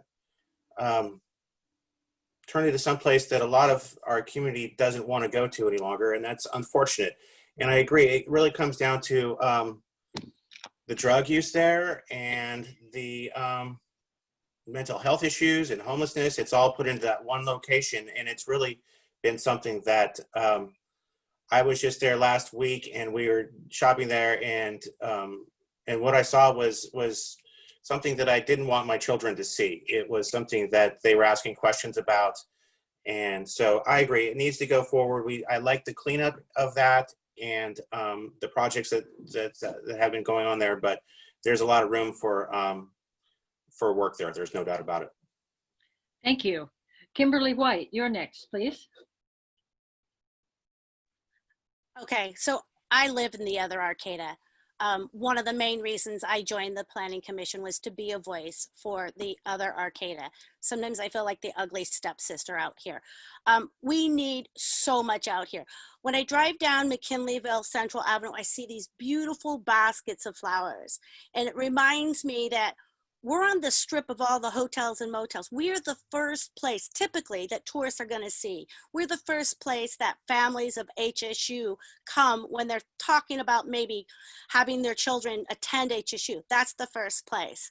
I feel like so much that we're sweeping the unhoused to Valley West, and that's not the solution. We need to provide long-term solutions with compassion and dignity. We need a resource center. I asked for a garbage can. I'm probably gonna get myself in trouble here, but I was told we didn't have a budget for it. We just lost our full-time law enforcement in Valley West. They have these visioning projects, but nothing ever comes to fruition. I've been attending them for years. I attend the Valley West cleanup for years and years. Thank you very much. Thank you. Michael Winkler, you're next. Well, one thing that's important is that we on the City Council have made it so that we're going to have Carlson Park and we're going to have access to the river, which is a beautiful site. And we also have to make it in the long term so the children can safely cross Gene Tolley to be able to use that. I was on the Planning Commission when the large affordable housing project, Courtyards at Arcata, was approved, and I strongly supported that. And as I mentioned before, this is the field that I work in, to build affordable housing. We need to work with our Arcata House Partnership and the Night Shelter to improve outreach services to people who are homeless. Also, a lot of people in Valley West live in the mobile home parks that are north of Giantoli. So one important thing we can do on the City Council is to direct money that we get from the federal government through the CDBG program to help rehab and improve and make those mobile home residents safer. And as other people have mentioned, we need to work with service organizations to provide mental health services, drug rehabilitation services. Thank you. Stacey Atkins-Salazar, your answer, please. Well, I'm really glad that this question is being posed to us, and I think that Kimberly, as a resident of that part of town, did a great job in summarizing, a lot of the issues that are there, and I'm in agreement. When all you need to do is go to Valley West, and it looks different. It does not look like what our Arcata downtown looks like, and we put a lot of focus, even in my platform. That's a big part of it, the plaza and our downtown. But Valley West is important, and it is the first place. It's the first impression of Arcata that a lot of people get. And beyond that, our residents that live there should not feel like they, like the ugly stepsister, as Kimberly put it. That's not the spirit of our town, and we can't keep sweeping and shifting our problems to that part of town. So why can't we make Valley West a place that is desirable to live and one of the gems of our city? Thank you. We're going to start a new question, and Collin Yeo, you will be the first to answer this. Other than the COVID-19 pandemic, what do you feel are the top 3 issues or challenges facing the city of Arcata? Well, other than COVID-19, I would say economic austerity coming in the wake of the pandemic. General economic inequality generationally that is at an all-time high in America right now is certainly affecting our city. So that would essentially be my packaged answer for the first 2. I would say that all of our problems are kind of holistically related to the economy one way or another, or most of them are. Certainly homelessness is, certainly a lack of funds for people who have addiction issues or people who are on the margins of society.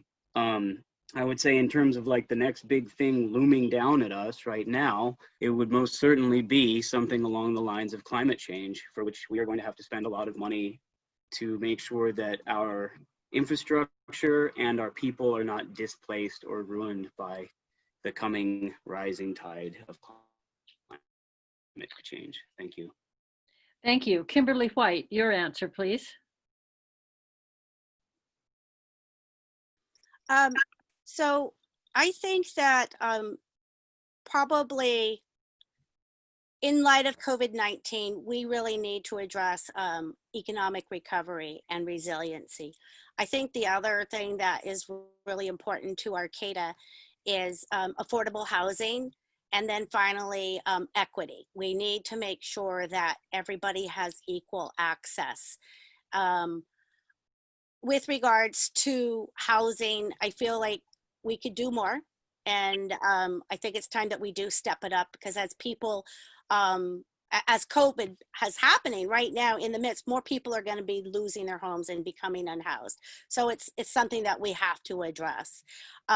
With regards to economic recovery, we've already seen these businesses close. Just look at the plaza and you have empty buildings. And that is the center of our economy, our local small businesses. And then finally, equity, everything permeates through that, whether it be housing, economy, whatever that is, we always have to address it through the lens of equity and everybody having equal access. Thank you. Camilla Zapata, you're next, please. I think the three main issues would be, first and foremost, equity and inclusion. This would include housing, homelessness, all of the aforementioned things that we've spoken of tonight. A new lens needs to be looked through in order to see our city from a perspective that is inclusive for everyone. I think that another issue is climate change and sea level rise, adapting our city to sea level rise to continue moving through and continuing our businesses and daily lives, but also adapting for climate change. I think that we need things like composting facilities, closing the waste on our the loop on our waste streams are really necessary. I also believe that an asset management standard needs to be implemented regarding the city's infrastructure, and then also later putting a plan in place, an asset management plan in place, and sustainability assessment of the city's resources. I think that we do not consider long-term purchases and the effects that they might have, and the city maintenance and upkeep on purchases and decisions that we make, and I think they need to be included. Thank you. Next, Michael Winkler, your answer, please. Top three are affordable housing, public safety, and environment and climate change.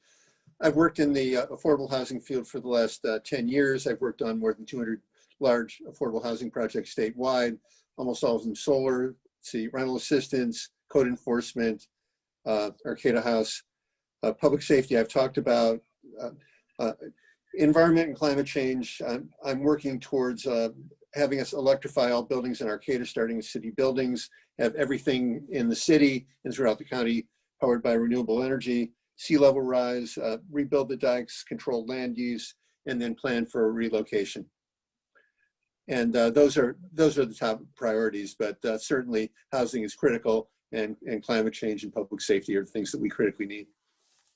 Thank you. Next is Nick Matthews.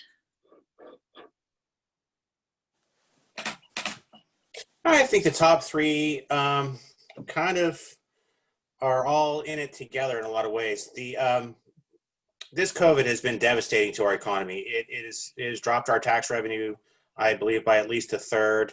As a business owner, I know that we have struggled this year to stay afloat. You know, it's been a very difficult year for us and everybody else in this town. You can see it downtown as you walk around. I know that Groovy Deals, she's having a hard time, you know, so that's one of them for sure. The homeless issue is, you know, the homelessness is definitely right up there as well. That is something that I agree with Michael that it really needs to be addressed. And crumbling infrastructure. I know that we're right in the middle of this $64 million upgrade of our wastewater treatment plants. That is one of many things that are, you know, infrastructure needs to be improved on for sure. So I would say those three things at the moment. Thank you. Thank you. Paul Pitino, your answer, please. For me, the primary number one item is creating a low-cost solution to homelessness. And one of the ways that I've looked at, and I really fully support, is a campground like Opportunity Village and many other places that have legal campgrounds for homeless people. And a lot of them are self-governed. A lot of times there's a nonprofit involved with them. But I think homeless housing in a low-cost way, like an Opportunity Village. Number two would be our rental code inspection, health and safety, all rental units in Arcata. The majority of residents in Arcata rent, and the majority of them are not protected by inspections. Number three, let's get a dog park. Thank you. Thank you. Stacey Atkins-Salazar, your answer, please. Well, housing, we need more affordable and alternative housing. We also need to ensure that the people who are renting in Arcata are being treated fairly. And the current council is working to find ways to ensure that rentals are safe and affordable, and I support this. We need to be creative, thoughtful, and compassionate as we look for housing alternatives for those people without homes. Our economy and businesses. When making policies and decisions for the City of Arcata, we must work together with local businesses to mitigate any negative impacts that those policies or decisions could have. And we must create an environment where entrepreneurs, builders, and creators can not only survive, but flourish. If our economy is strong, we will have more funds to do the work that is needed in our community. And reimagining law enforcement. I would like to see more mental health and healthcare professionals working with and in lieu of our law enforcement. Again, I take it back to the Cahoots program in Oregon, and I encourage people to check that out. Thank you. Emily Grace Goldstein, your answer, please. I think all top three issues for me really fall under the idea that we need to meet people's basic needs in a pursuit of equity and justice. So first, as many have said, housing, we need affordable options, low barriers to entry for houseless folks, meaning that they don't have to tick all these boxes before they're given housing. I believe in a housing first model. I also have talked to a lot of folks in Arcata who have spoken to me about the accessibility issue around physical and other disabilities. I am a renter in Arcata. I know how hard the rental market can be, and especially finding something that's clean and safe and up to date. Other issues, mental health care. Again, as many have said, I think we can put in mental health professionals to respond to crises. And then lastly, environmental justice. We need to build that into the infrastructure of our town and have programs that promote environmental justice through an intersectional perspective that looks at income inequality and racial discrimination, as well as climate change. Thank you. Sarah Schaefer, your answer, please. Yeah, I think my top three and kind of a top three of a lot of people that I've spoken to in Arcata have to do with housing, obviously, as everybody has spoken on tonight, healthcare resources, and then climate change as well. And I really see a strong tie between housing and healthcare resources, and looking also especially at mental health resources and resources for people facing addiction. And we are living in an opioid crisis, and we can see throughout Humboldt County that it is affecting us deeply here with the number of people that are using drugs and that have difficulty getting clean from drugs. And this creates barriers for accessing housing and accessing other essential social services as well. So housing and really healthcare go hand in hand. And not only mental health care, but access to regular everyday doctors and healthcare for any variety of ailments one might be facing in Humboldt County. The access is just not there. And then obviously focusing on climate change as well. We are living in a coastal zone with rising sea levels, and the impending crisis can't wait any longer. Arcata has declared a climate emergency, and we need to act now. Thank you. This will be our last question in the interest of time. And Kimberley White, you will be first with the question. Garbage is a growing problem throughout Arcata. What should the City Council do to mitigate the problem? Kimberley, you're first. Thanks. At the last council meeting, Brett was talking about Arcata beautification. And one of the things that I've been involved in, as I mentioned, is the Valley West Trash Cleanup Project. And this is something that I have been adamant about for years. I don't do it just once a month. I do it every week, me and several community members. I think we can develop a volunteer task force, not just during COVID, because things have definitely, you see overgrown weeds, garbage needles, the list goes on. I think one of our other candidates took it upon himself to do a cleanup in his neighborhood. I think we can do this. We care about our community. We might not have the resources in the budget, but I think we have the resources in an army of people who love and care for this community. I think we can put together neighborhood task forces and clean up our garbage. Thank you. Nick Matthews, your answer, please.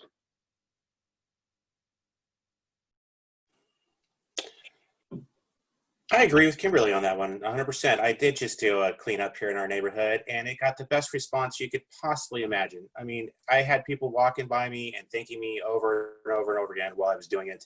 I've always taken pride in ownership, keeping the space in front of my business between 10th and 11th Street as my own. I just got all the weeds and so forth. I think that we can rally our community. And they will take a lead off of those of us like Kimberly there who go out of our way to go ahead and clean things up and lead the way in that direction. I be leaders, really. It really comes down to that. Thank you. Thank you. Collin Yeo, you're next. So I agree with a lot of the things that Kimberly and Nick just said. I'd like to thank Nick for cleaning up that bus stop. And I saw that on social media, and I think social media is a good way to share this sort of information where people can, you know, get together and say, hey, yeah, let's go clean up cigarette butts on, you know, over here or something like that, over on the beach, over at the marsh. You know, I like doing that when I'm on my run. As far as long-term solutions, it's all about structural things. It's, you know, like echoing what Pitino said, more bathrooms. There's a few places where, you know, houseless people congregate, more bathrooms and trash cans there. Something as small as that might help. But a lot of this is a side effect of just having a really unjust economy and not a lot of resources for people who are on the low end of it. So I feel like the more part of Arcata beautification is caring for those people who are on the bottom end of things, and it'll sort of help everything. Thank you. Thank you. Sarah Schaefer, your answer, please. Yeah, I think especially this issue is kind of twofold, looking at, you know, that cliche of be the change you wish to see in the world, right? In your personal community and cleaning up that personal community. I take an extra bag with me every time I walk my dog down to the marsh. I live in downtown Arcata. I often witness people peeing in my alleyway and leaving their trash, and I'm constantly working to clean up that area. And then also, you know, and that is a community effort put forth by us as citizens and as people in our community wanting to make it a better place and work on this process of beautification, not only for ourselves, but also for tourists, student families, everybody who comes and visits our community. And then also looking at it on the side of the efforts that the city is making on a greater level to just overall reduce waste in general. Zero Waste Humboldt is doing great work, and I know Arcata has made initiatives with them to work towards zero waste events and kind of moving towards the bans that we have on plastic bags, styrofoam, and kind of working towards a larger you know, stamping out of single-use plastics within our community is definitely taking a stand and consistent with the values of beautification and lowering, you know, making zero waste a reality. So. Thank you. Michael Winkler, your answer, please. Well, the city has taken a lead role in neighborhood watch and trail cleanups. So I think that we can apply a similar model to engaging community volunteers in doing cleanup. And the other part of it is engaging people who have not been engaged in the communities and been left out of the community to have a stake in the community, to have pride in our community. And zero waste is an important commitment of the City Council and something that we plan to continue. And finally, that I personally have removed on the order of 10,000 graffiti tags and stickers over the last 5 years.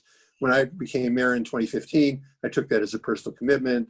I've cut back on that now with the COVID crisis, but I'm going to be working with Council Member Brett Watson to reestablish that program and get volunteers to help remove graffiti tags and stickers throughout Arcata. Thank you. Camilla Zapata, you're next. I also definitely believe in a zero waste city, and there are a lot of things that I see inefficiencies around the city. Some of them stem from inequality, and some of this trash is coming from people who are not in a home.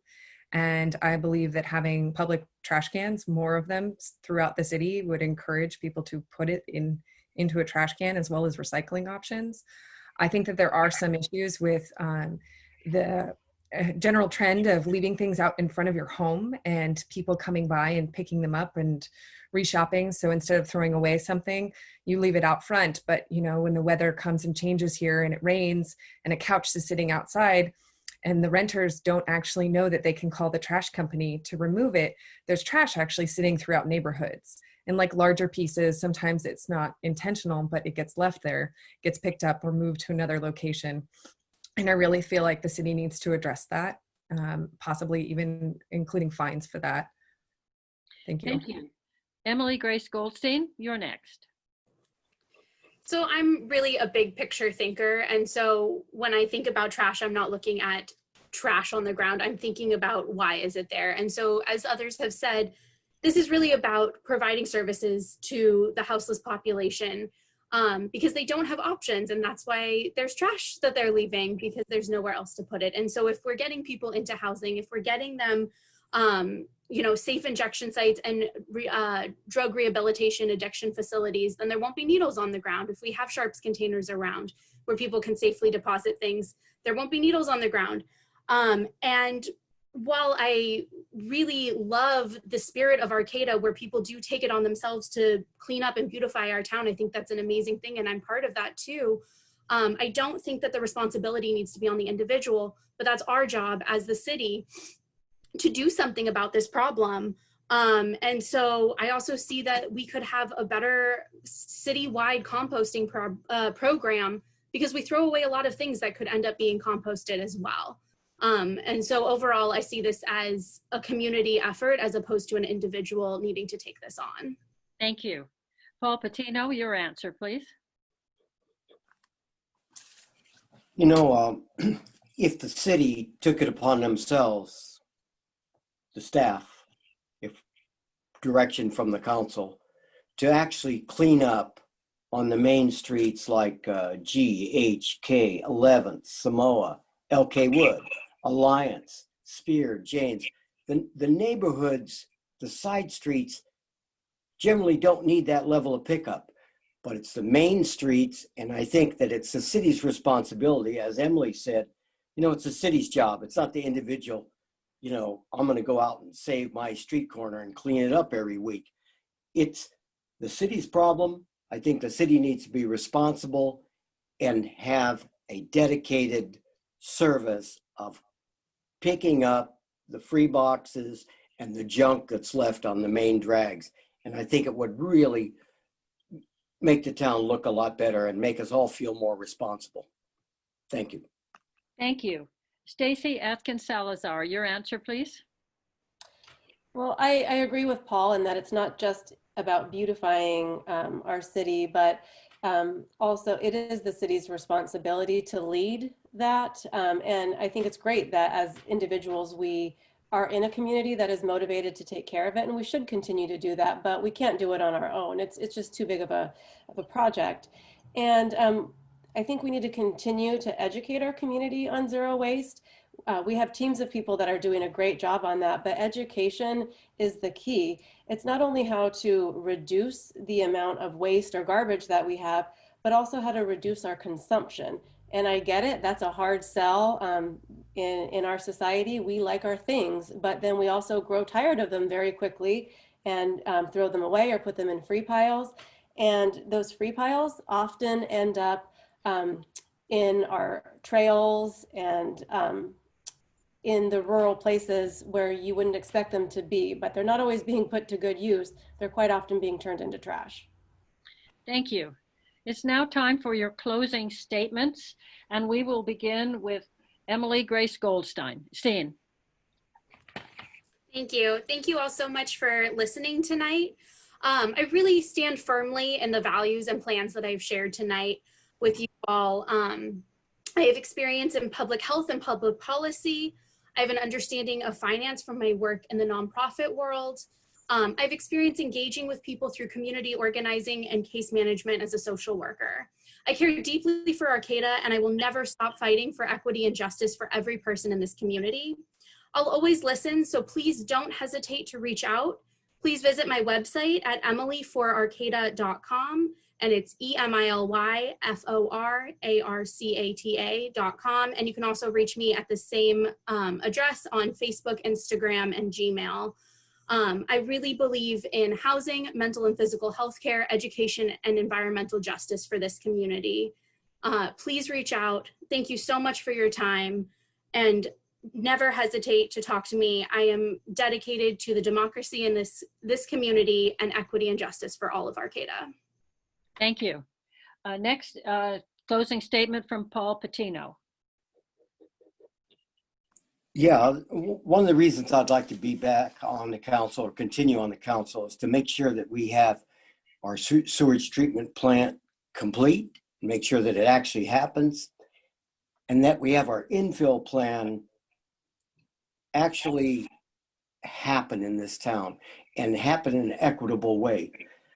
You know, for me, I've been on a while and I feel like, okay, I'm ready to transition. I would like to do one more term and help offer institutional knowledge to the new people that come in. And I really look forward to serving with another new person. I don't know how many people I've served with, 10, 15, but I'm really happy to see the interest in people running for council. In 2004, there were 10 for 3 positions. I barely squeaked in with 100 votes. So anybody can make it, and I really appreciate all the competition. Thanks. Thank you. Camilla Zapata, your closing statement, please. I want to thank each and every one of the candidates for showing up tonight and doing the good work that our community needs. We are definitely living in unprecedented times, and the challenges we are facing are many. I'm willing to rise to these challenges and work hard to help make Arcata the best city it can be. I will always support programs and policies that build a safer and healthier community. I acknowledge the city is made up of many moving parts and that its resources are finite, especially in these times. While working within existing budget constraints, I believe there's room for a fresh perspective on how to approach dialogue, project implementation, and partnership development, all of which will advance social, environmental, and economic resilience. I would like the opportunity to assist in leading us to a more sustainable future for each individual, our environment, and the future of our community. Please feel feel free to reach me at camilla2020.org. That's CAMILLA 2020.org. Thank you, and I hope to earn your vote November 3rd. Thank you. Stacey Atkins-Salazar, your closing statement, please. Thank you again for providing us with this opportunity. We are in a time of change and redefinition, and I want the city of Arcata to take advantage of that and accomplish as much as we possibly can. I have many ambitious goals for Arcata, but they aren't just goals. They are what our community desperately needs.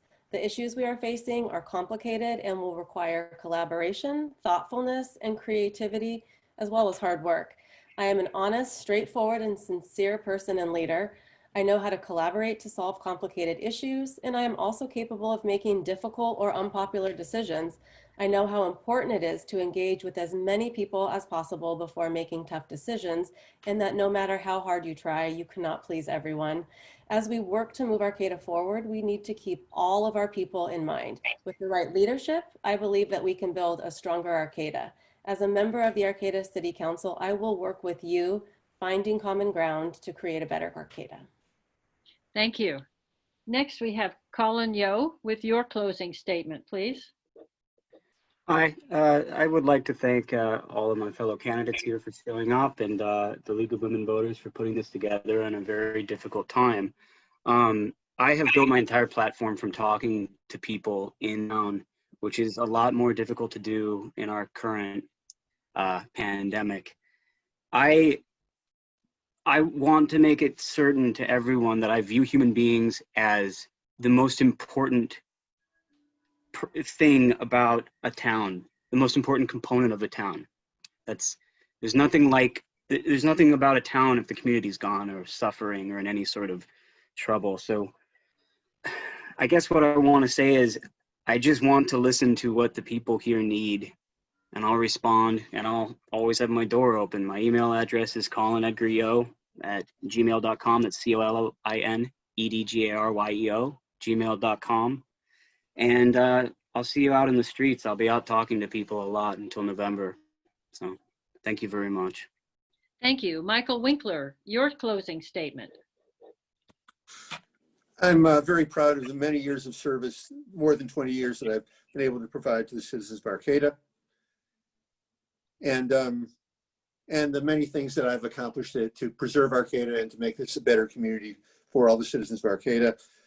That I'm proud of what we've done to quickly react to help protect at the beginning of the COVID crisis, keeping the city finances very solid, reforming the police, advancing the cannabis industry.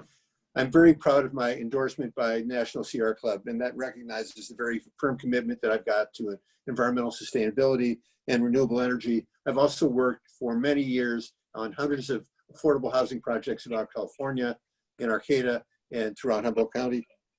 I have proven experience, and I would be honored to serve you for 4 more years. You can reach me through winklerforcouncil.com or my phone number, which is on the city website. Thank you to all the candidates. Thank you. Sarah Schaefer, your closing statement, please.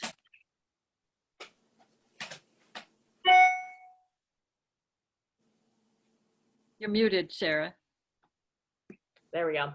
I just wanted to say thank you to all the candidates, and thank you to the League of Women Voters for putting this on tonight. And I'm honored to be part of this and participating along with 9 other candidates. It really shows this level of involvement and excitement about local politics is just the sign of a healthy democracy, and the fact that we all really care about what's going on in our community and in the world. And it also shows the desire for the average resident's voice to be heard. And so I'm ready to stand up and listen to people. City Council is supposed to be a nonpartisan job, and the point of us is to be here to listen to the needs of the people. And I'm really just committed to Arcata, and I'm committed to this community, and to have all voices be included, and to work towards an equitable and safer community for all of Arcata. You can reach me. My website is Sarah4, the number 4, arcatacity.com. And there's ways to contact me via email, Facebook, and Instagram. That's Sarah4, number 4, arcatacity.com. Thank you. Thank you. Nick Matthews, your closing statement, please. Well, first of all, I'd like to thank the League of Women Voters for hosting this event, and for all the other candidates this evening. It's been wonderful to hear all of you and your views. Let's face it, this year is not like any year we've had in the past, and that's partly responsible for the reason we have such a large and diverse group of wonderful city council candidates. The new city council will have many difficult issues that it's going to have to address, and we need level-headed leaders moving us forward into the uncertain future that we're all facing. I have spent the majority of my life running business and solving problems in a responsible manner. I feel that it is important for the next city council to work together, facing and solving Arcata's long list of to-do things, one challenge at a time. Arcata is a very special place in my heart, and my wife and I have chosen to raise our 3 children here in this amazing city. It's time to roll up our sleeves and put some hard work in, and that's exactly what I intend to do. Vote for Nick Matthews, and you'll have a responsible, level-headed leader moving us forward into the future. Thank you. Thank you. Kimberley White, your closing statement, please. Okay. I want to thank the League of Women Voters and all of the wonderful candidates. I only wish that we could all be on City Council, because everyone is qualified and excellent. I opened up with a quote from Martin Luther King saying, "It's just not possible to be in favor of justice for some people and not be in favor for justice for all." I have a master's degree in sociology with an emphasis in housing and race and ethnic relations, and I bring to the table my experience as a planning commissioner, a community mobilizer, and my passion for equity and social justice.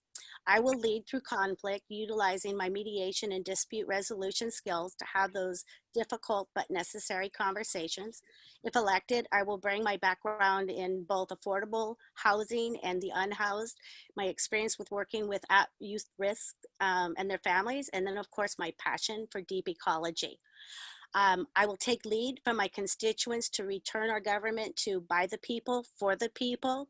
Arcata is a unique place to live. I want to preserve the values and the ideals that make Arcata special and the reasons why we've all chosen this incredible place nestled in the redwoods and a place that we call home. Thank you. This concludes our forum for tonight. I would really like to thank all of the candidates for your willingness to serve and for your willingness to speak and give your opinions, answer the questions of your fellow residents in Humboldt County. I'm impressed with the passion of all of you and the thoughtfulness that you put into your answers. I believe that you have all given the voters a great deal to think about and to make choices about. So thank you for being here and taking part. To the public, we certainly appreciate you viewing this Zoom presentation. You can see it on Access Humboldt or YouTube, and that should be available tomorrow. And thank you for submitting wonderful questions to our candidates. Remember to vote on November the 3rd, or before if you have a chance, that's fine too, but not later than November the 3rd. Thank you all for being here tonight. Make democracy work. Thank you and good night. Stop recording.